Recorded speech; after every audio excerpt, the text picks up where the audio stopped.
In the wake of ever-rising levels of unemployment, sustainable urban agriculture and urban food systems have swiftly moved from being a fringe interest to attracting the attention of many in cities and towns.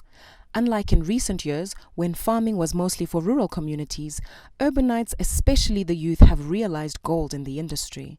With formal employment hard to come by, farming is proving to be a reliable source of income. In Chitungwiza Unit H, Artwell Kawondera, together with his wife Makanaka Kawondera, have defied the odds and successfully rolled out a backyard poultry project. Backyard farming continues to flourish and enhance food security among city households, many of whom are without social safety nets. I am into backyard poultry farming. I do black axolotl chickens. Okay, so these ones I do them at a small scale because it's a backyard project. I do it with my family, with my wife. So basically what we'll be doing is we just have a small breeding stock that we are breeding. So we breed these chickens. They give us eggs every day. They give us eggs every day. We take the eggs for incubation. We incubate them, we produce the chicks. So the business is on selling the chicks. That's what we are doing. We sell the chicks from the small breeding stock that we have at our backyard. This project started off, it was a brainchild of my husband. He was inspired by his background and by his friends. So he educated me on the benefits of doing a home project and the benefits of a roadrunner project versus other kind of chicken projects. So I bought into the idea. We started off in July last year, and it has been an interesting road. The challenges that we are facing in this business is the issue of space. Yeah, because whenever you are doing every project that you do, you expect growth, you see. So in this business, for us to grow, it means we have to up our numbers.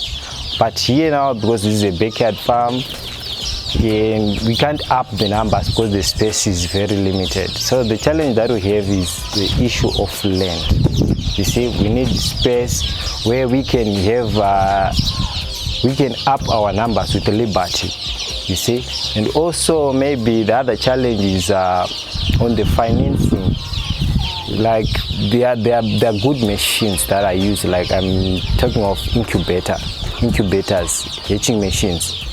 So sometimes we need financing to secure those machines. But because this is a backyard farm, to go there, say I have this project and that there's some need of some documentation that is needed, which that may not apply to backyard farming. When my husband is away, I feed the chickens and I wash the utensils, and I sometimes clean the fowl run, and I receive customers, those that want to get their eggs hatched, those that are buying chicks, and some people just come to really understand and see if they want to consider such a project. I also attend to such people.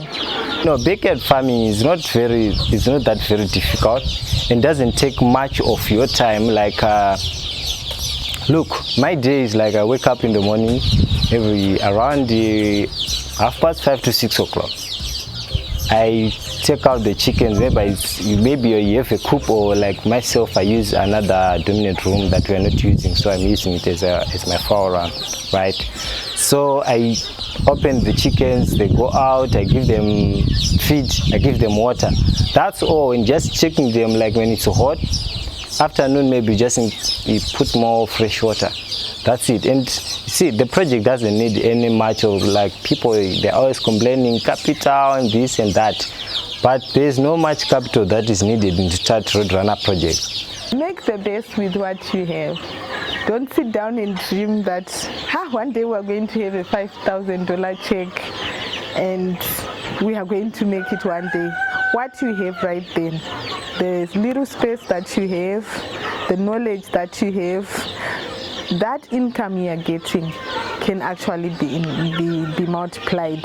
So being a stay-at-home mom is not like a disease. You can really do something good. In Mufakosi, Stanford Dzova is doing horticulture and has been able to feed his family with the proceeds from growing different crops.